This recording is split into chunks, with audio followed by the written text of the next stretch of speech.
ഓരോരോ ആൾക്കാർ ഓരോരോ പരിപാടികള്. അയ്യോ, സത്യമായിട്ട് തന്നെ അന്വേഷിച്ചുള്ള വരവ് തന്നെയാ. വരവ് കണ്ടറിയാം. രവി മുങ്ങി, ഏട്ടൻ പനിയും ചുമയും തലവേനായിട്ട് റെസ്റ്റിലാണെന്ന് എന്തോ കുത്തി പറയുന്ന പോലെ എനിക്ക് ഫീൽ ചെയ്യുന്നുണ്ട് കേട്ടോ. കുത്തിയില്ലല്ലോ, കുത്താൻ പോണല്ലേ ഉള്ളൂ. നാളെ വല്ല ഹിക്കേമില്ല. ഇനി ആര് നയിക്കടെ അമ്മ ടീമിനെ?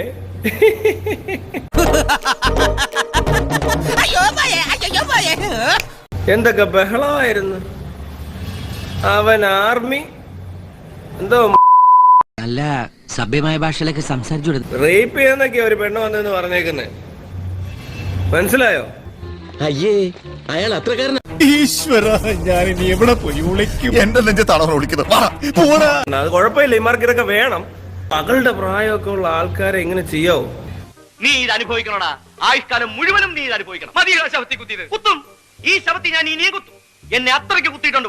കുഴപ്പമില്ല, ഇമാർക്ക് ഇതൊക്കെ വേണം. കാരണം എന്നെ പറ്റി ആണെങ്കിലും അറസ്റ്റ് ചെയ്തെന്ന് പറഞ്ഞിട്ടും ഒളിവിലാന്ന് പറഞ്ഞിട്ട് ഇവരാരും കറക്റ്റ് ചെയ്തിട്ടില്ല. നീ പകപോക്കാണല്ലേടാ. അവനങ്ങ് സഹിക്കാൻ മേല.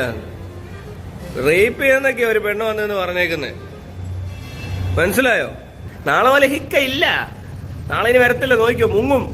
ഇനി എന്തേലും പണയാൻ വന്ന നാട്ടുകാർ പൊങ്കാല ഇടും. അധികം കൊണവണ പറയരുതേ. അവിടെ എങ്ങനെ മുങ്ങി മാറിയിരുന്നു, അതാ നല്ലത്. കുരുത്തം കെട്ടവൻ, എനിക്കിട്ട് പണിയൊന്നും ഞാൻ സ്വപ്നത്തിൽ പോലും വിചാരിച്ചില്ല. എനിക്കെതിരെ കേസ് കൊടുത്തവനും കുടുങ്ങും, ഇനി കൂട്ടുവന്നവനും കുടുങ്ങും. ഒരു പാമ്പിനെയാണ് നീ നോവിച്ചത്. അതും വെറും പാമ്പല്ല, മൂർഖൻ. അതും വെറും മൂർഖനല്ല, കരിമൂർഖൻ.